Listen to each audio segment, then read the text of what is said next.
Yes, I gave a talk. My first talk was in Sokoto. Then I gave a talk in Ilorin, and my son also gave a talk. Right. And alhamdulillah, the topic of my first talk was Al-Quran, the global necessity, the importance of the Quran, and not only the Quran should be for the Muslims or the Arabs, it's a book revealed for the whole of humanity. That's right. And why is Al-Quran is a global necessity? I gave various reasons. I don't intend giving a talk now. That's right. It was a talk for more than an hour. And my second talk was concept of God in major world religions.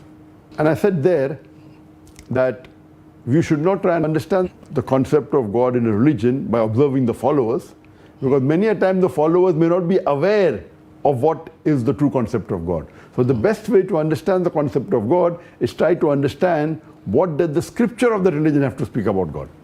So if everyone goes back to the scripture, then the humanity will be united. Unfortunately, the scripture which is the authentic scripture of that religion, all of them speak about one God. The oneness of God. Oneness of God, talking about Tawheed. But maybe the priest or the religious people, for their own benefit, they change the scripture and the masses aren't aware of it.